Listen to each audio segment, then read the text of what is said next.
Como a gente falou na semana passada mesmo, né? E na aula passada sobre a rede cegonha, o pré-natal ele tem como principal objetivo, né, a redução das taxas, né, de morbimortalidade, tanto materna quanto infantil.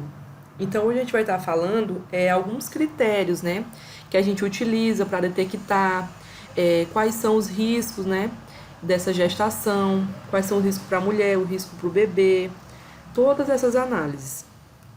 E aí aqui a gente vai iniciar falando sobre a avaliação pré-concepcional. E o que seria essa avaliação pré-concepcional? Como o nome mesmo diz, né? Pré de antes e concepcional de concepção. Então, alguns casais, né? Eles têm esse planejamento de engravidar e eles buscam a unidade para fazer essa avaliação, né? Vai verificar a questão de doenças hereditárias, vai ver questões das próprias doenças, né? Atuais da mulher, a questão também do RH, da tipagem sanguínea, né? Que são fatores que influenciam, né? Aí na gestação. Então, a maioria, né? A maior parte das nossas gestações, elas são indesejadas, né? Elas são, não é que elas são indesejadas, elas são, não são planejadas, né? E acabam sendo desejadas no decorrer ali da gestação. Então é raro, né, ter esses casais que buscam por essa avaliação. E aí essa avaliação, ela seria assim de extrema importância, né? Porque a gente diminuiria o número de gestações não desejadas e de abortamentos provocados. Hoje, os abortos, eles são a terceira causa de morte das mulheres. Então, seria assim de suma importância, né, que nós tivéssemos essas avaliações. E aí, lembra que a gente falou na aula passada que dentro da rede cegonha nós temos também o planejamento familiar. E o planejamento familiar, ele sofreu uma pequena alteração, né? Na sua nomenclatura. Ele foi de planejamento familiar para planejamento reprodutivo. Então, nós temos ali como se fosse uma divisão, né? Aqueles casais que buscam por uma concepção, eles querem, né, ter filhos, e aqueles que, né, ali naquele momento eles não querem, eles querem formas, né, contraceptivas para que evite ter filhos. Então, é muito interessante a gente ter esse planejamento justamente para que se evite essas gestações não desejadas e, consequentemente, né, os abortos que a gente sabe que existe, né, clandestinos, né, que levam à morte aí dessas mulheres, leva à morte das crianças também, né. Às vezes ali a gente às vezes conseguindo, né, conversar com aquele adolescente ou com aquela mãe, porque às vezes a mãe engravidou, né, ali de, vamos dizer assim, de um fica, não tem nenhum apoio familiar, né, e às vezes tem ali depressão. Então, tudo isso, né, leva às causas de um aborto. Então, às vezes, na nossa consulta de enfermagem, a gente pode abordar esses assuntos, né, e tentar, de certa forma, né, conversar com essa mulher, né, sobre essas questões. E aí, dentro também, né, do planejamento reprodutivo, a gente busca a diminuição do número de cesáreas realizadas para fazer a ligadura tubária, porque assim, deveria ser pelo menos 45 dias após, né, ali o parto para se fazer isso. Porque quando a mulher ela está nesse momento do parto, está mexendo com todos os hormônios dela, né? Então é como se a mulher pudesse se arrepender dessa decisão. Então hoje a gente já faz o quê? A mulher assina, né, o desejo dela, né, ali demonstrando o desejo dela por fazer essa ligadura tubária. E só que o nosso trabalho, quanto a equipe de enfermagem, é mostrar para essa mulher, né? A gente pode ter essa conversa antes do parto ou após o parto, mas nós precisamos orientá-la. O quê? Que existem outros métodos contraceptivos, né? Existem os métodos de barreira, existem os métodos hormonais, os métodos comportamentais, que eles já não são tão eficazes. Hoje, né, os métodos hormonais, eles já têm, assim, uma eficácia muito boa, né, se comparada aí à ligadura tubária, e pode, entre aspas, né, ser revertido. Então, antes da gente oferecer, né, aí uma ligadura tubária para essa mulher, a gente vai oferecer para ela outros meios, né, para que ela possa aí estar se prevenindo. E aí entra também a questão dos intervalos, né, entre as gestações. Como a gente havia falado algumas aulas atrás, esse intervalo ele deve ser de no mínimo 2 anos. E com isso a gente estaria contribuindo para diminuir a frequência de bebês de baixo peso e para que eles sejam adequadamente amamentados. Hoje a OMS ela fala do aleitamento exclusivo até os 6 meses, né? E após a criança completar esses 6 meses, a gente tem a introdução alimentar, né? Que é a introdução de outros alimentos, né? Fora o leite materno. Então, a gente visa tudo isso aí. Aí, voltando a falar sobre a ligadura tubária, hoje as mulheres que têm 2 filhos vivos e a idade, né, superior a 25 anos, elas podem estar optando pela ligadura tubária. Só que a ligadura tubária, deixa eu só fechar aqui. A ligadura tubária, ela nunca vai ser a nossa primeira opção. A gente não vai chegar para essa mulher e falar, olha, dá para você fazer a ligadura tubária, né? Não, a gente vai mostrar todos os nossos recursos, né, de formas contraceptivas. E aí, dentro, né, também desse planejamento reprodutivo, a gente possibilita planejar a gravidez em mulheres adolescentes ou com patologias crônicas.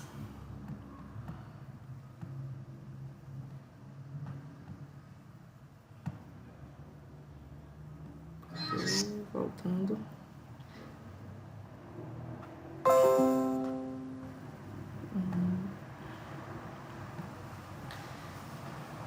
Voltando pra cá, cadê?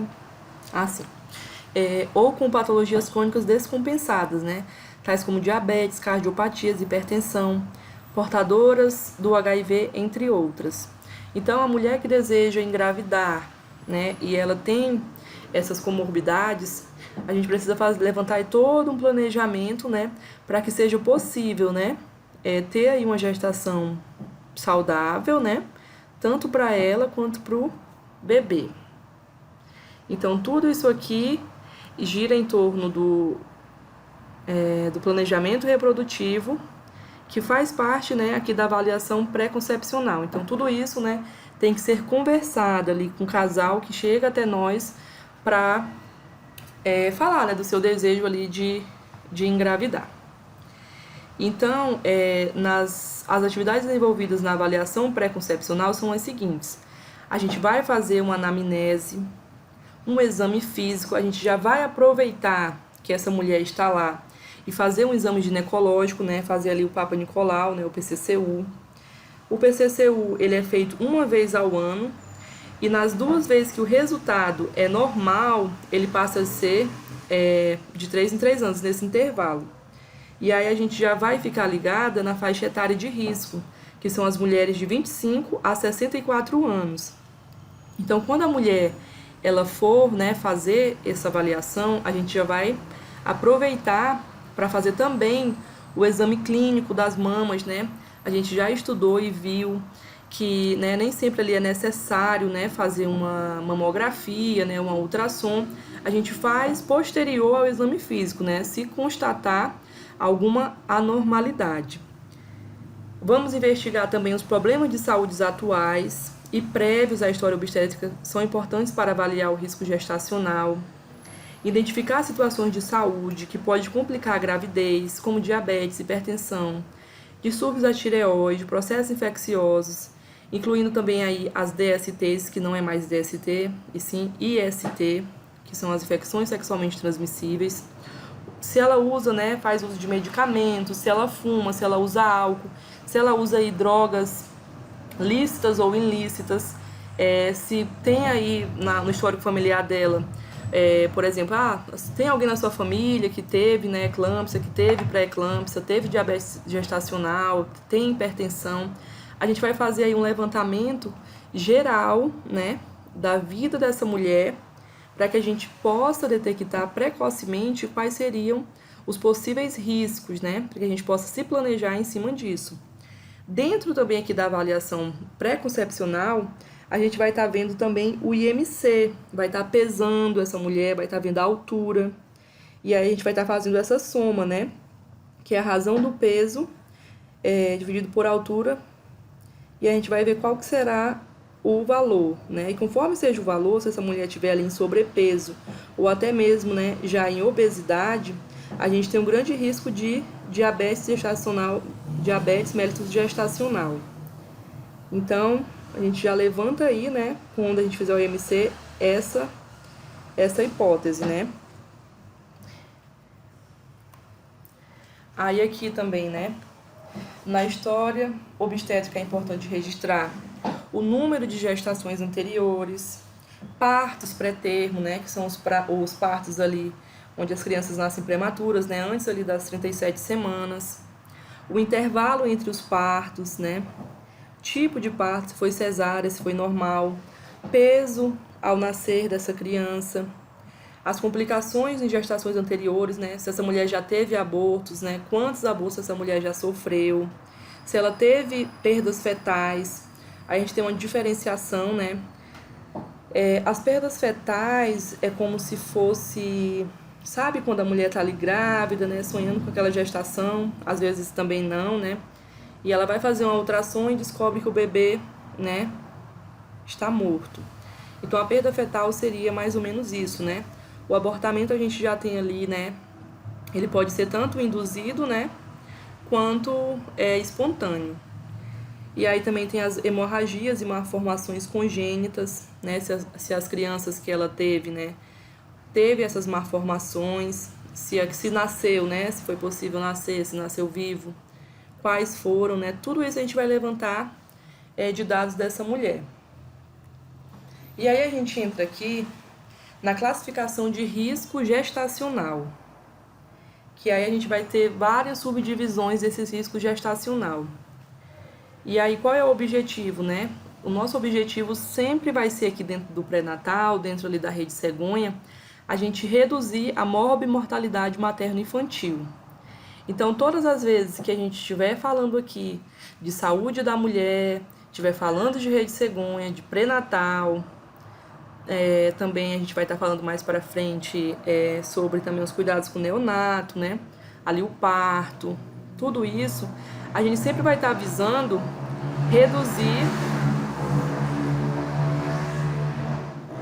reduzir as mortes, né? Tanto da mãe quanto do bebê. E ampliar o acesso com qualidade, é necessário que se identifique os fatores de risco gestacional o mais precocemente possível. Dessa forma, o acolhimento com classificação de risco pressupõe a agilidade no atendimento e definição das necessidades de cuidado e da densidade tecnológica que devem ser ofertadas às usuárias em cada momento. Então aqui entra a questão que eu falei para vocês, né, que a gente falou lá quando a gente estava falando de SUS, sobre a integralidade. Então essa mulher, ela tem que ser assistida em todos os momentos, né, em tudo que ela necessitar de atendimento. Ela deve ser, né, receber aí esses cuidados integralmente. É indispensável que a avaliação do risco seja permanente, ou seja, aconteça em toda consulta. A gente vai estar vendo mais para frente, né, qual que é o tempo dessas consultas, né? Quando são identificados fatores associados a um pior prognóstico materno e perinatal, a gravidez é definida como de alto risco, passando a exigir avaliações mais frequentes e muitas vezes fazendo-se uso de procedimentos com maior densidade tecnológica. Então, por exemplo, né, a mulher está indo ali caminhando bem e de repente ela começa ali a perceber, né, que está saindo um líquido, né? E aí a gente vai fazer uma análise e já vai desconfiar de uma bolsa rota, né? Que é a ruptura em alguma parte ali da placenta. Então essa mulher muitas das vezes vai precisar ser internada, né? Ficar sendo acompanhada, não fazer nenhum tipo de esforço, né? Então cada mulher a gente vai ficar verificando, né, os riscos possíveis, né, que eles podem ser tanto ali, a gente vê antes da gestação, né, como a gente falou sobre avaliação pré-concepcional, quanto também durante a gestação, né, pode aparecer aí algumas patologias, né. E aí a gente vai falar agora, como eu falei, né, dentro dessa classificação dos riscos gestacionais, a gente tem subdivisões. E aí a gente vai falar agora dos fatores relacionados às características individuais e às condições sociodemográficas desfavoráveis. Então, quais são aqui essas características? A mulher ter a idade menor do que 15 anos e maior do que 35 anos. Esse é um fator de risco individual, né? E aí, o que seriam essas condições sociodemográficas, né? É só um nome, assim, enorme e grande, mas que quer dizer população, um grupo, né? A gente está falando de um grupo de mulheres que é menor de 15 anos e maior que 35. Aí, ocupação, esforço físico excessivo, carga horária extensa, rotatividade de horário, exposição a agentes físicos, químicos e biológicos, estresse, né? Vai depender aí onde é que essa mulher trabalha, com o que ela trabalha, quais são os horários, né? Situação familiar insegura e não aceitação da gravidez, principalmente em se tratando de adolescente. Situação conjugal insegura, que foi o que eu falei anteriormente, né? Que às vezes essas questões aqui levam a mulher a abortar. Baixa escolaridade, menor do que 5 anos de estudo regular. Condições ambientais desfavoráveis, altura menor que 1,45. Aí aqui, né, a gente leva do questionamento, mas por que que a mulher, né, baixinha, ela tem mais riscos, né? E aí entra a questão que não se sabe, assim, uma causa específica, né? Eu vi vários artigos e ainda não se chegou ali a um denominador comum, né? Mas geralmente a mulher que ela tem essa altura, ela tem a probabilidade maior de ter filhos prematuros, né? Então a criança vai nascer ali pré-termo, aí às vezes nasce de baixo peso, né? Tem todas essas complicações. E aí, muitas das vezes, né, a altura da mulher, do marido, não vai influenciar em nada na vida dessa criança, né? Depois que ela crescer. Mas durante a gestação, essa mulher entra aí como um fator de risco, né?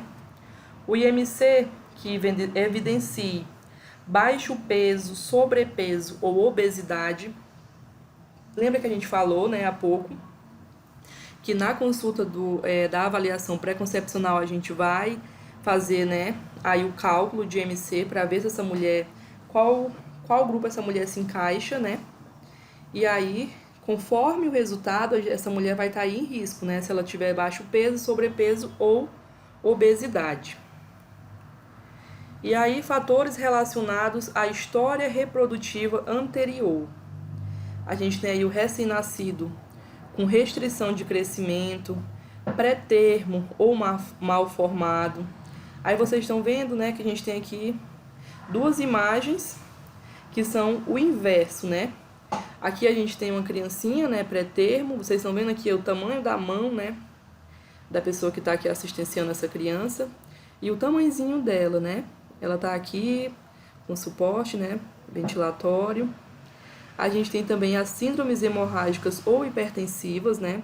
A gente vai estar questionando essa mulher se ela teve alguma complicação ali na sua gestação anterior ou gestações anteriores, né?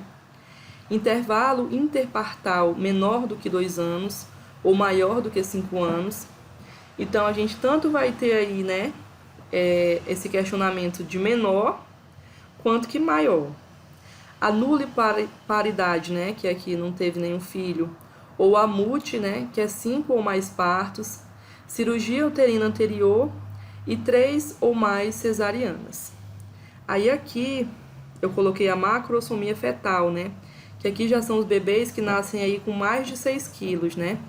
Vocês estão vendo o tamanho desse bebê? Bebê enorme, né.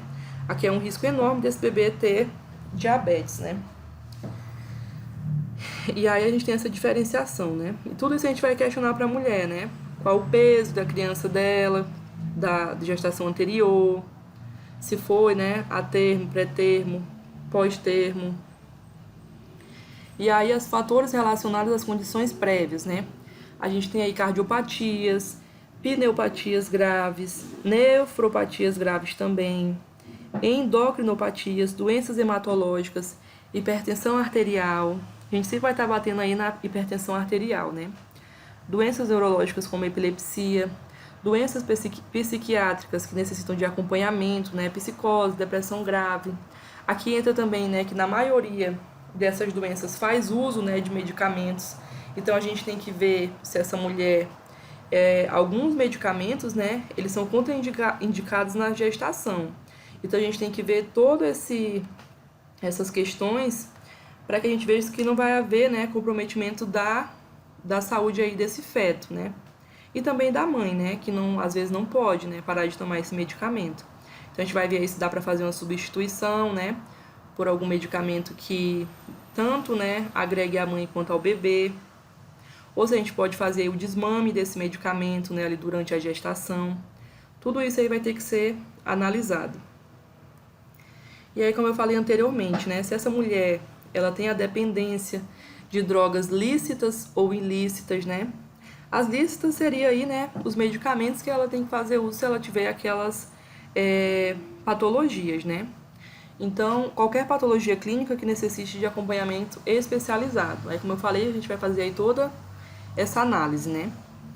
Os fatores relacionados à história reprodutiva anterior são, né, morte intrauterina ou perinatal em gestação anterior, principalmente se for de causa desconhecida, história prévia de doença hipertensiva na gestação, com mau resultado obstétrico ou perinatal, interrupção prematura da gestação, morte fetal, síndrome de HELP, eclâmpsia, internação da mãe em UTI, abortamento habitual, esterilidade, infertilidade, tudo a gente vai questionar. E aí, né, eis que essa mulher já está grávida. Aí a gente vai ver quais são, né, os fatores de risco aí para uma gravidez atual, né? Que seria a restrição do crescimento intrauterino. Tem mulheres, né, que, não sei se vocês já ouviram falar, né? A gente tem, conforme nós vamos crescendo, né, assim como todos os órgãos, o útero também ele vai alterando, né, de tamanho. E aí a gente às vezes tem mulheres que elas têm ainda o útero infantil. Esse útero ele não desenvolveu e ele não cresceu. Então essa seria uma das causas, né, aí da restrição do crescimento intrauterino. Aí o polidramínio ou oligohidramínio, né, que seria aí a questão do líquido amniótico, né? Ou ela tem a produção grande, né, excessiva ou pouca produção. A gemelaridade entre aí, né, os gêmeos, malformações fetais ou arritmia fetal, distúrbios hipertensivos na gestação, infecção urinária de repetição. Aí é muito importante. Às vezes, a mulher ela acaba tendo aí uma perda fetal por uma coisa tão, assim, né, ao meu ver, né, pífia, que é uma infecção urinária, né?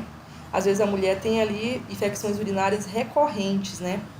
Ela tem uma infecção atrás da outra. E muitas das vezes, o que a gente faz? A gente está ali mal com a infecção urinária, vai lá, o médico passa os medicamentos, ali que seria ali para 10 dias, 7 dias. Quando dá no terceiro dia, que é geralmente o tempo em que o antibiótico ele começa a fazer efeito, a pessoa larga de mão o tratamento, né? E aí ela vai se tornando resistente aos antibióticos. Aí numa situação dessa aqui, né, a mulher vai estar tomando às vezes medicamento e não vai estar fazendo efeito. Mais pra frente a gente vai estar vendo aí os exames, né, que a gente faz no pré-natal.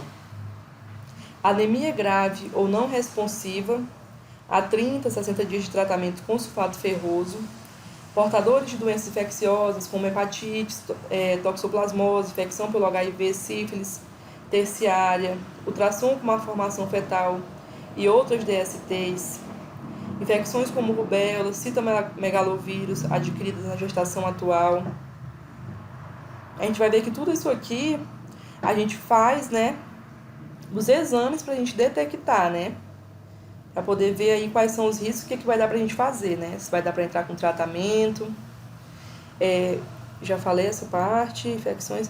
evidência laboratorial de proteinúria, que aí são, né, as proteínas encontradas na urina, diabetes mellitus gestacional, desnutrição materna severa, obesidade mórbida ou baixo peso, o NIC3, né, que aí no caso já são os câncer, né, por isso que eu até esqueci de mencionar, mas no pré-natal, ali dependendo, né, nada nos impede de fazer a coleta do PCCU, mas a gente vai fazer sempre, né, que for ali, como é que se possa dizer, que houver alguma suspeita, né, alta suspeita clínica de câncer de mama, adolescentes com fatores de risco psicossocial. E aí, quais são os fatores de risco que permitem, que lembra que quando a gente tem aí, né, mulheres que precisam, né, que estão ali no pré-natal de alto risco, elas não ficam na unidade básica de saúde. Assim que detectado, aqui no nosso estado, no nosso município, né, ela é encaminhada para a maternidade, para ficar fazendo acompanhamento pela maternidade ser aí uma unidade de alta complexidade, né, que vai dar um suporte melhor do que ali na unidade básica. Se bem que isso é controverso, né, porque às vezes a mulher vai ali para aquela maternidade, né, e às vezes o enfermeiro do posto, ele trata melhor do que um médico ali da maternidade. Mas enfim, né, essas são as nossas realidades. Então, quais são os fatores de risco que permitem que essa realização do pré-natal, ela continue ali com a equipe de atenção básica? Aí vem, né? O pré-natal de alto risco abrange cerca de 10% das gestações que cursam com critérios de risco ou que aumentam significativamente nessas gestações a probabilidade de intercorrências e óbito materno ou fetal.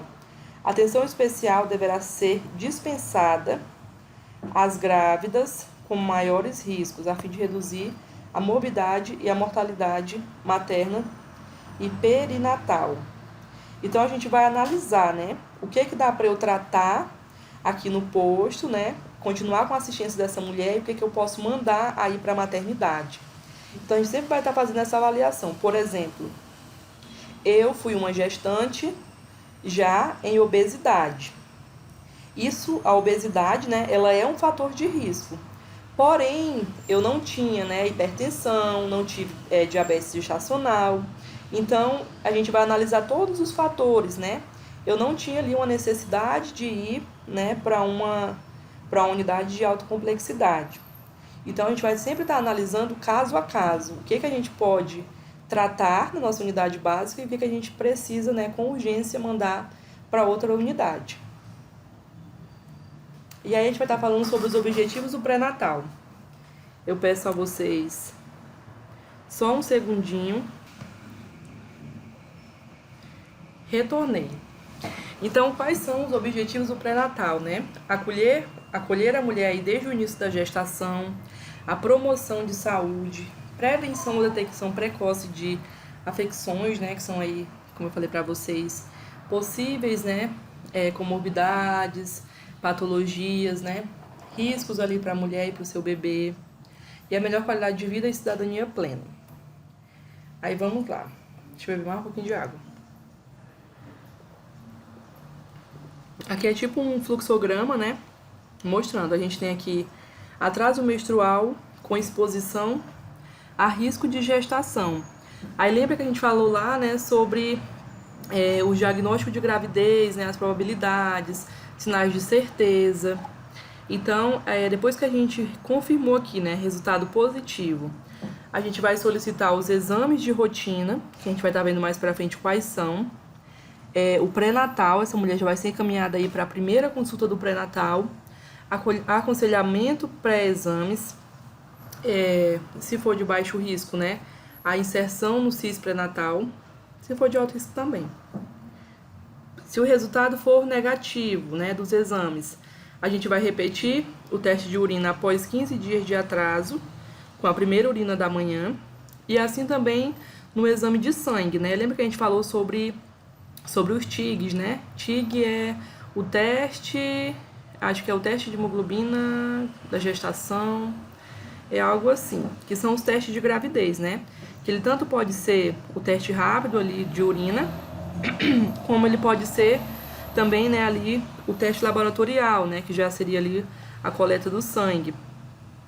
E aí, se der negativo, a gente vai fazer essa repetição em 15 dias. Lembra que a gente falou, né, que ali por volta dos 7 dias após a fecundação, a gente tem a fixação do blastocisto nas paredes uterinas, e aí começa ali a produção, né, do beta-HCG. E aí, às vezes, se a mulher fez ali muito cedo, né, possivelmente essa produção não está tão alta e não foi possível detectar. Então a gente espera ali mais um período, porque esses hormônios ele vai se multiplicar com muita, como é que se posso dizer, com muita rapidez. Então após esse período a gente repete para ver se realmente, né, foi um falso negativo, né? E aí a gente faz a repetição desse exame. E aí intercalar a consulta médica com consulta de enfermagem até a 27ª semana, repetir VDRL, anti-HIV e orocultura com 28 semanas de gestação. Aqui na 28ª até a 36ª, consulta médica e consulta de enfermagem quinzenal intercaladas ou a cada 3 semanas. Aqui após a 37ª até aqui a 41ª, consulta médica de enfermagem semanal, uma visita domiciliar do enfermeiro ou enfermeira. Aí tá. Persistindo na menorreia, né? Vamos dizer que essa mulher está aí com ausência da menstruação e a gente solicitou o beta-HCG no sangue e o resultado foi negativo. E segue persistindo, né, nessa ausência da menstruação. Essa mulher ela vai ter que ser encaminhada ali, né, para consulta médica e a gente vai estar orientando para o planejamento familiar, que agora, né, é planejamento reprodutivo. E aí o resultado negativo após o beta-HCG. A gente vai estar perguntando o desejo, né, de contracepção. Se a pessoa disser sim, quero, né, grupo de planejamento familiar. Se não, orientar a prevenção de DST e AIDS, né. Aí no caso entra aí as próprias camisinhas mesmo, né. Se ela tiver desejo de engravidar, nós vamos aí agendar para uma consulta médica.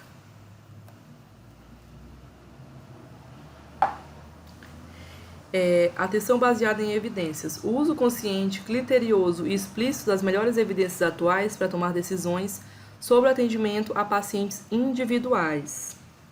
Apoio às gestantes. A gente vai estar vendo que a gente pode estar fazendo grupos, né, de gestantes conforme ali o trimestre.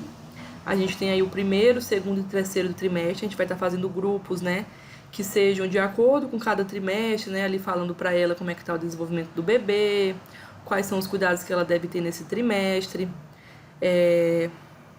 E aí também aqui entra, né, essa assistência aos adolescentes, como eu falei para vocês, né. Às vezes existe muito assim a dificuldade de comunicação, né. E aí a gente vai tentar ao máximo, né, deixar esse adolescente, essa mulher confortável, para que a gente possa, né, tá tentando dar assim um pré-natal de maior assistência e que essa pessoa, né, essa mulher ou casal que for junto, né, possa seguir, né, as recomendações que a gente vai dar. E aí a gente vai falar agora sobre o calendário de consultas, né? Segundo aí a OMS, o número adequado seria igual ou superior a 6. Esses dados eles foram tirados do caderno de atenção básica 32. Ao final eu vou estar mostrando para vocês, né, caso vocês queiram ler, tem tudo lá sobre o pré-natal de baixo risco. E aí diz que eles ainda vivem, como é que se possa falar? Ainda não entraram num consenso também sobre essa questão do número de consultas. Mas, por hora, a gente fica aqui, fixa que seria igual ou superior a 6. O programa de imunização, ou de humanização no pré-natal e nascimento, o PHPN, estabelece que deve ser 6 o número mínimo de consultas de pré-natal, com acompanhamento intercalado entre o médico e o enfermeiro. O calendário deve ser iniciado precocemente, no primeiro trimestre, e deve ser regular, garantindo que todas as avaliações propostas sejam realizadas e que tanto o cartão de gestante quanto a ficha de pré-natal sejam preenchidos. E aí a gente já sabe que hoje a gente trabalha com CIS pré-natal, então vai estar tudo bem bonitinho, né, descrito lá. E também no cartão da gestante, que foi o que eu mostrei para vocês no início da aula, né? Depois eu vou mostrar novamente aqui a minha caderneta de gestante. Tudo tem que estar anotadinho bonitinho, porque no momento que essa mulher ela precisar ir para a maternidade, todas as informações pertinentes à gestação dela vai estar nesse caderno. Então, é como se fosse, né, ali o prontuário dessa mulher. E aí, como é que acontece o agendamento dessas consultas? Eu quero que vocês prestem muita atenção a essa informação. A gente tem aí, né, até a 28ª semana, né, vamos dizer aí que seria, né, a 27ª, né, a gente vai ter as consultas mensalmente. Então, uma vez ao mês, essa mulher vai até a unidade básica, a gente vai estar fazendo ali, né, a sua consulta de pré-natal. Deixa eu ver se eu acho aqui. Sempre tinha... Ah, tá aqui. Olha, vou mostrar aqui pra vocês. Só um pouquinho. Ó, aqui, ó. Agendamento das consultas do pré-natal. Aí tá aqui a minha primeira consulta, segunda, terceira, quarta, quinta, sexta. Tá vendo? Vocês estão vendo aqui? Então, quando a mulher ela for nessa primeira consulta, eu já vou estar agendando aqui a próxima consulta, para ela já ficar ciente quando é que ela vai retornar no próximo mês. Deixa eu pegar aqui. Ah, não mostrei pra vocês que é a caderneta, né? Vou deixar de novo.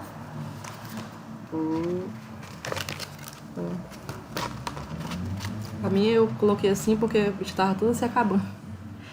Caderneta de gestante, da gestante. Voltando pra lá.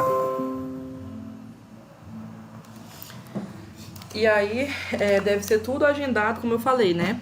Na consulta que a mulher for, na próxima a gente já anota o retorno dela. Então, até aí, eu vou até alterar aqui, tá, gente? Até a 27ª semana, mensalmente. A mulher vai uma vez ao mês. Da 28ª até aí, né? A 36ª semana, né? Vai ser quinzenalmente. Então, ela passa aí 2 vezes ao mês. Da 36ª até aí a 41ª, ela vai uma vez na semana, tá? Porque aí a gente já tá passando aqui, né, do perigo aqui de ter uma gestação pré-termo, né? E aí, passando aqui das 41, a gente já vai ter aí uma gestação pós-termo, né? Que também é um risco. E aí a gente não existe assim alta, né? O caderno de atenção básica fala que não existe alta do pré-natal. E aí eu coloquei aqui para vocês antes do parto, né? Porque lembra que a gente falou que mesmo depois do parto a gente tem aí, né, que ter uma visita domiciliar a essa puérpera, né? Prestar assistência para ela, depois ela retorna pra gente, né? Já com o bebê ali, com o neonato, a gente vai prestar também assistência a ele. Então, no caderno ele diz que não existe alta do pré-natal. Eu que quis colocar aqui antes do parto, tá? Que é pra vocês não ficarem assim, sem entender. Aí tá aqui, né? A partir da 41ª semana, encaminhar para a maternidade, de referência para uma avaliação e agendar retorno ao UBS em 1 semana. E aí programar, né, retorno puerperal, né, que é ali já no pós-parto. E aí a gente vai estar falando agora sobre os exames de rotina. Quais são, né, os exames que é solicitado na primeira consulta de pré-natal? Depois que a gente fizer, acho que tá mais pra frente, nessa primeira consulta de pré-natal a gente vai estar fazendo, né, a anamnese dessa mulher, toda aquela investigação que a gente conversou anteriormente, né, das classificações de risco, toda a vida dela, a gente vai descobrir, né. E aí a gente vai estar fazendo os exames físicos, né, de mama, se for necessário, né, PCCU, mesmo que não faça de PCCU, mas a gente faz o ginecológico, né, para ver se tem ali a presença de alguma infecção, de alguma leucorreia. Tudo isso a gente vai estar levantando nessa primeira consulta. E a gente já vai estar passando aí para essa mulher os primeiros exames, né, que são os exames de rotina. E aí a gente vai ver que esses exames, eles se repetem, né? Alguns desses exames se repetem no segundo e no terceiro trimestre. E aí a gente vai ter aí o hemograma, a tipagem sanguínea e fator RH. Aí na tipagem sanguínea a gente tem, né, A, B, AB, OO. E o RH, ele pode ser tanto positivo quanto negativo, né? O agente RH é uma proteína sanguínea que pode ou não estar presente. Quando ela está presente, né, a gente fala aí, né, de um RH positivo, e quando ela está ausente, a gente fala aí de um RH negativo. Por que que a gente tem que se atentar a esses exames? Porque aqui, se eu tenho uma mulher que é fator RH negativo e o seu parceiro, ele é fator RH positivo, a gente corre um grande risco de eritrobastose fetal. E o que é isso? É como se fosse uma doença no sangue, né? Que ela pode causar aí anemia, icterícia, paralisia cerebral, tudo isso no feto. Mas por que que isso ocorre, né? Porque assim, essa mulher, ela é RH negativo. E aí, por o marido dela ser RH positivo, automaticamente essa criança vai ser RH positivo. Então, o corpo dessa mulher, ele não teve contato, ele não tem esse agente no corpo dela. E logo quando os anticorpos, eles observarem a presença desse RH, eles vão achar ele um intruso e vão tentar combater. E aí o que acontece, né? Acaba ocasionando essas agravantes aí para o feto, né? Na primeira gestação é ok, porque se essa mulher ela não sofrer nenhum trauma, né? Bater com a barriga, cair e essa bolsa estourar e ela ter contato com o sangue da criança, né? Não vai ter nem... Aí a gente tem aí um problemão, né? Porque a criança vai ter contato com o sangue e pode aí ocasionar que essas células vão combater, né? Elas vão contra ali essa criança, né? E aí, se caso contrário, quando essa mulher ela for ter o parto, o bebezinho nasce normal, perfeito, ok. Mas aí, durante o parto, tem esse risco dela ter o contato, né, com o sangue da criança. Então, esse sangue ele vai ficar na circulação sanguínea dela. E quando ela tiver a próxima gestação, aí é que está o perigo. Quando essa criança, né, chegar e tiver o contato com esse sangue, os próprios anticorpos vão contra-atacar. E aí a gente pode ter novamente, né, o que a gente chama de eritrobastose fetal, né? E aí o que a gente pode fazer para prevenir tudo isso? Se nós temos uma mulher com fator RH negativo e o seu parceiro positivo, automaticamente essa mulher vai ser encaminhada para fazer o combis indireto. O combis indireto, ele vai ficar vendo, né, verificando a presença desse RH no sangue dessa mulher. E aí ele vai ser feito tanto aqui no primeiro trimestre, quanto no segundo, quanto no terceiro. A gente sempre vai ficar acompanhando para ver se essa mulher teve o contato, né, com esse RH positivo. E aí, quando essa mulher tem o parto, a gente tem até 72 horas para fazer uma vacina nela. Essa vacina é uma dose de 300 mg de gamaglobina anti-RH. Ele é um concentrado de anticorpos que combate o antígeno RH. Então aí a gente conseguiu vacinar essa mulher. Possivelmente na próxima gestação que ela tiver não vai ter nenhum problema. Porém, todavia, a gente vai fazer todos os exames, né? E aí, quando ela estiver ali na sua próxima gestação, lá pela 28ª semana, a gente vai estar novamente vacinando essa mulher com as imunoglobinas, né? Só por segurança, né?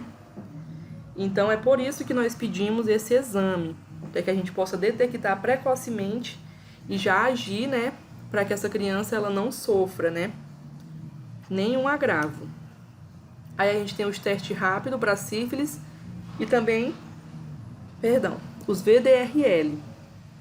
O teste rápido é aquele, né, como se a gente fosse aferir ali a glicemia, dá aquela furadinha no dedo, coloca ali naqueles geralmente, não sei se chama fitinha, reagentes, né? E espera ali para ver se vai dar reagente ou não reagente. O VDRL, ele já seria, vamos dizer assim, que uma sorologia mesmo, né? A gente vai estar coletando ali o sangue, mandando ali pro laboratório, porque muitas das vezes, né, o teste rápido, ele pode estar dando ali um falso negativo, né? Então, se a gente tiver ali uma dúvida, né, a gente vai e pede o VDRL, que ele também é pedido, né, aí nos outros trimestres, né? O teste rápido também de HIV e a sorologia, que é a mesma coisa aqui, né, que eu mencionei no de sífilis. A toxoplasmose, né, o IgM e o IgG. E aí, o IgM, né, a gente tem aí quando a gente tá com uma... como se fosse um marcador na fase aguda, né? Quando recentemente eu fui ali contaminada. E já o IgG, ele pode ser tanto da vacina, né? Quanto quando a gente teve contato com aquele agente infeccioso e ficou ali os anticorpos, né? Para combater caso eu tenha novamente essas infecções. E aí é que a parte bem chata. É bacana quando a gente tem aí, né? Faz o exame e dá um IgG positivo para a toxoplasmose. A gente vai seguir aí a nossa gestação tranquila quanto à toxoplasmose. Agora, quando a mulher ela não tem o IgG positivo, aí a gente tem um problemão, porque a toxoplasmose ela pode estar sendo passada ali pelos ovos, né? E aí, se ela comprar ali uma carne, né? Uma fruta, legumes, enfim, que ali com mau preparo, que tem esses ovinhos, né, da toxoplasmose, ela pode estar sendo infectada. E aí a gente vai levar um grande risco, né, para esse bebê. O maior risco aqui da toxoplasmose aqui na gestação é para o bebê, né, nem tanto para a mãe. Então essa mulher, ela vai ter que passar toda a gestação se precavendo, né? Às vezes eu tive aqui, né, a minha tia, ela ficou praticamente não comia. Ela não comia nenhum tipo de carne, porque ela ficava com receio, né, de acabar aí adquirindo a toxoplasmose, porque ela não tinha o IgG positivo. A maioria de nós temos o IgG positivo, porque na maioria, né, ali acho que, se eu não estou enganada, 90% tem o contato, mas é um contato muito prévio, não causa assim nenhuma gravidade, né? Claro que existe também, né, os casos mais sérios, mas a maior parte são mais leves. A gente tem a sorologia aí para hepatite, urina tipo 1, urocultura e antibiograma. Lembra que eu falei para vocês, né, que a gente tem lá como risco as infecções urinárias. E aí, como eu falei, às vezes a pessoa tá com infecção urinária, interrompe o tratamento, e aí a gente vai ter aí uma pessoa que vai ser resistente a vários antibióticos, né? Então, tanto a urina tipo 1 quanto a urocultura, né, que é basicamente a mesma coisa, vai estar pesquisando mais especificamente que tipo de bactéria está causando essa infecção urinária. E o antibiograma, ele já vai detectar quais são os antibióticos que essa mulher ela é resistente, para que a gente possa estar tratando, né, de uma forma mais eficaz. A gente tem aí também as ultrassonografias obstétricas, o citopatológico de colo de útero. Aí, como eu falei para vocês, né, se a gente vê ali alguns sinais, alguns sintomas, né, que for necessário ser feito esse exame. O parasitológico de fezes, também se houver indicação. E a eletroforese da hemoglobina. Essa eletroforese da hemoglobina, a gente está buscando aqui anemia falciforme. Se essa mulher, muitas das vezes quando a mulher ela já tem, né, a anemia falciforme, ela já vai chegar ali com o diagnóstico, né? A anemia falciforme é quando ali a hemoglobina ela fica em forma de foice, como o nome já diz, né? Falciforme é como se fosse mais ou menos isso. E aí ela vai estar causando a obstrução do fluxo sanguíneo, né? Porque essas foices elas vão se encostando nas paredes dos vasos, causando essa obstrução. Então é bem perigoso, né? Então se essa mulher ela tiver esse diagnóstico, não vai ter muito o que ser feito, né? Por ela. Mas a gente tá aqui e faz o exame, né? Aí, como eu falei para vocês, né? Alguns exames, eles também seguem aqui no segundo e terceiro trimestre. No segundo, o teste de tolerância para a glicose, com 75 gramas na gestante sem diagnóstico prévio de DM na 24ª a 28ª semanas.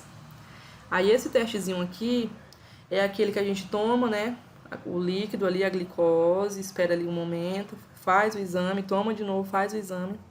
É bem chatinho, não é o glicemia em jejum, tá? É um exame mais específico, que ele é pedido aqui nessas semanas. E aí o combizinho direto, se for, né, RH negativo, a gente vai estar sempre investigando se essa mulher teve contato, né, com RH positivo. E no terceiro trimestre vamos fazer, né, hemograma, glicemia em jejum, combizinho direto novamente se for RH negativo, teste rápido para HIV ou sorologia para hepatite, repete o exame de toxoplasmose se o IgG não for reagente, como no caso que eu falei para vocês, urina tipo 1, orocultura, antibiograma, teste rápido para sífilis ou VDRL. E aí, como eu falei para vocês, né, o nosso apoio para essas gestantes vai ser aí fazer grupos, né, e falar temas relacionados ao trimestre, promover discussões em grupo, participativas. Eu diria aí que seria de suma importância a gente falar sobre os cuidados, né, sobre aleitamento materno. Muitas mulheres ficam perdidas, né, e desistem do aleitamento só por falta de conhecimento mesmo. O efeito dos grupos, né, aumenta a confiança, aumenta a aceitação e adesão aos tratamentos, porque a gente vai estar falando, né, o que pode estar acontecendo ali nesses trimestres, né, e aí a gente vai estar, entre aspas, forçando ali uma aceitação, né, melhor. Diminui o uso de analgésicos, promovem maior satisfação com o parto. Aí sobre essa questão da suplementação vitamínica, a gente vai ter uma parte falando só sobre isso, tá? Aí na primeira consulta é aquilo que eu já mencionei, né? A gente vai estar coletando a idade, naturalidade, ocupação, escolaridade, situação conjugal, quesito raça e cor, porque eu esqueci de mencionar, mas na anemia falciforme nós temos novamente a raça negra, né? Como aí a principal predisposição, a anamnese, né? Antecedentes familiares, pessoais, exame físico geral, pressão, altura, peso, membros inferiores, altura uterina, caso, né, seja aí já acima de 20 semanas, consultas de retorno, estimular a presença de acompanhante, reavaliar riscos, atenção às queixas e orientar sintomas comuns, preparo para o parto. Aí aqui eu coloquei algumas das principais queixas, né, numa gestação normal. E quais seriam as condutas, né, que a gente precisa ter com essas mulheres, né, com essas gestantes? Náuseas, vômitos e tonturas, né? Náuseas leves e cialorreia. A cialorreia assim, um nome vulgar dizendo, é a cuspideira, né? Eu não sei se alguma mulher que já teve, né, uma gestação passou por isso, mas é terrível. Você tá todo o tempo ali salivando e todo o tempo naquela cuspideira mesmo. Então, a gente vai orientar o quê? Para melhorar esse quadro. Lembrando que todos esses quadros que a gente vai estar citando, né, eles são fisiológicos ali da gestação. Então, é isso que nós temos que passar para essas mulheres e ver condutas, né, que possam melhorar esse processo aí da gestação. Então, aqui no caso das náuseas leves e cialorreia, a gente vai orientar a dieta fracionada, 6 refeições leves ao dia, preferir alimentos secos, evitar frituras, gorduras, alimentos com cheiros, ingerir líquidos nos intervalos entre as refeições. Ingerir alimentos sólidos, leves antes de levantar-se pela manhã, leite frio, caminhar após as refeições, cabeceira elevada ou deitar-se. Evitar café puro, doces, eliminar álcool e fumo. Nas náuseas intensas e vômitos intensos, né, seguir orientações anteriores. Caso não haja melhora, solicitar avaliação médica e avaliar a perda de peso.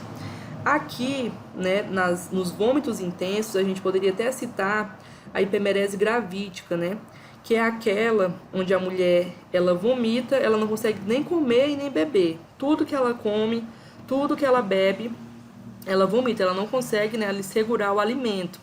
E aí ela fica ali, né, e é bem... Professora. Oi.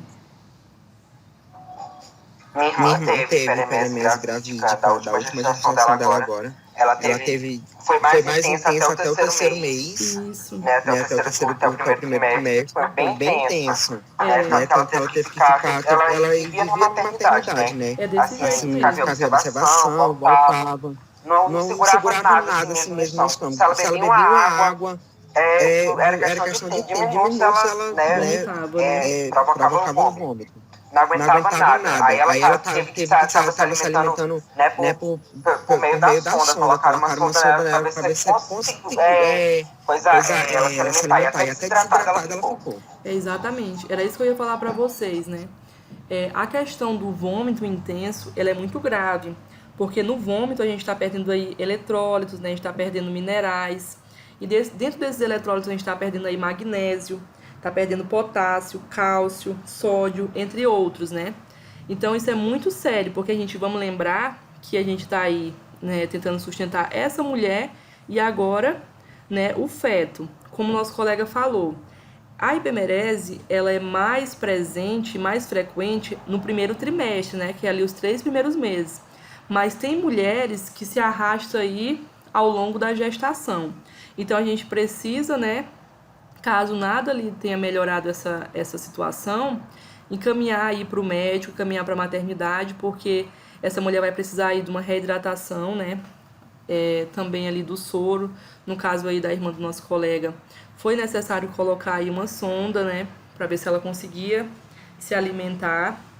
Então é muito sério essa questão aqui dos vômitos, né? E as náuseas também são terríveis, né? Porque a gente acaba ali perdendo às vezes ali o dia, né? Porque é totalmente desconfortável, né?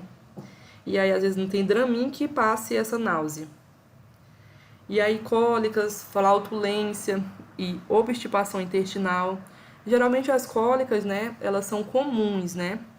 Por conta ali, né, do toda essa mudança fisiológica mesmo, né? Certificar-se que não sejam contrações uterinas. Em caso de cólicas, eventualmente prescrever iosina via oral até 2 vezes ao dia. Se a gestante apresentar flacidez abdominal, sugerir o uso de cinta. Hemorroidas, né? Dieta rica em fibras, banhos de assento, dieta rica em fibras, banhos de assento, higiene. Teve 2 vezes banho de assento. Higiene anal com sabonete neutro, papel higiênico macio e neutro ou algodão. Tudo isso aqui, gente, ocorre mesmo, viu? Não é fácil uma gestação, né? Tem mulheres que não sentem nada, né? Vai bem tranquila a gestação. Flautulência e obstipação intestinal, né? Aí a mulher tá que não consegue ali, né, fazer cocô. E a gente vai orientar a dieta rica em resíduos, né? Frutas ricas em fibras, verduras, mamão, ameixas, cereais integrais, farelo de trigo, aumentar a ingestão de líquidos, caminhadas, né? Caminhadas ajuda muito aí, tanto nessa flautulência quanto nessa obstipação intestinal. A pirose, né? A famosa azia, que eles sempre dizem, né, que quando a mulher tem muita azia, o menino vai vir cabeludo, né? Até que aqui foi verdade mesmo, a menina daqui veio cabeluda. Mas é bem incômodo, né? A azia. Então, para que a gente melhore, né, o quadro dessa mulher, a gente vai orientar a dieta fracionada, evitando ali frituras, ingerir água gelada, evitar café, chá preto, mates, doces, álcools e fumo. Aqui na azia também, muitas das vezes a gente tem a regurgitação, né? Às vezes fica voltando ali o alimento, né? A gente também vai orientar a essa dieta fracionada, né? Sempre ali comer poucas quantidades, né? Mais vezes ao dia. Aí vem também sangramento gengival, higiene bucal com escova macia após a refeição. Eu tive sangramento gengival também. Parece que fica tudo assim, tudo muda, né? Os órgãos da gente, todos eles têm essas mudanças drásticas, né? Durante a gestação. As varizes, né, de membros inferiores, evitar ficar sentada ou em pé por muito tempo, repousar com as pernas elevadas, meias calças elásticas de compressão suave ou média, cãibras, massagear e calor locais, leve flexão do pé e evitar exercícios em excesso, edema, quando fisiológico, pé e tornozelos, apenas evitar o excesso de sal na dieta, lombalgia, correção postural, calor local e sapato de salto baixo, falta de ar e batedeira no peito. A gente vai precisar fazer uma avaliação física e emocional da gestante, repouso e, em caso de dúvida, solicitar avaliação cardiológica. Aí vem aí fraquezas e desmaios. A gente vai orientar que essa gestante não faça mudanças bruscas de posição, aglomerações, ambientes fechados, jejum prolongado. E como eu falei para vocês, né? A gente vai estar não só sustentando o nosso corpo, né? Como também de outra vida, né? Tem ali um feto também que depende de nós. Então, às vezes, acontece ali os picos, né? De glicemia, né? A glicemia dessa mulher baixa e ocorre aí essa fraqueza e desmaio. Então, na gestação, a gente sempre tem que estar atento, né? À questão dos horários da alimentação, né? Ali da dieta, propriamente dita. Explicar a gestante para sentar-se com a cabeça abaixada ou deitar-se em decúbito lateral, respirando profunda e pausadamente. Malstalgia, né? Investigar com o exame de mama se é normal e recomendar ali o uso de sutiã com boa sustentação. Cefaleia e enxaqueca. Sempre medir a PA. Se afastar da hipertensão, trazer à tona a tensão emocional. Cloasma, que aí são aquelas manchas, né? Em forma de máscara ali no rosto, né, ali bem próximo ali da região zigomática. Então, a gente vai fazer o quê? Evitar a exposição direta ao rosto ao sol. Diria aí também pra gente, né, usar o protetor solar. Corrimento vaginal. Explicar que o aumento do fluxo vaginal é comum na gestação. Realizar o exame especular. Lembra que eu falei pra vocês, né? Quando for necessário, que a gente tiver ali queixas, a gente vai estar fazendo essa inspeção ginecológica, né, para ver ali a presença desses corrimentos, que pode ali ser umas leucorreias, se for, né, a gente vai estar passando o tratamento. Lembra que quando a gente falou das leucorreias, a gente também falou dos tratamentos, né, diferenciados para as grávidas. Então, a gente também faz, mas tudo para a grávida é diferenciado, né? Queixas urinárias. Explicar que geralmente o aumento do número de micções é comum. Como a gente sabe, está fazendo ali a compressão da bexiga, né? E também de outros órgãos. Solicitar avaliação médica caso exista dor a urinar ou hematúria, né? Que seria aí a presença de sangue na urina. Se é acompanhado ou não de febre. Sobre a atividade sexual, não há restrição. Pelo contrário, né? Ela é incentivada, né? Que ajuda aí na hora do parto. E aí, acredito que já deu nossa hora, né? Amanhã a gente fala aí sobre idade gestacional, sobre data provável do parto, tá bom? Amanhã nós continuamos.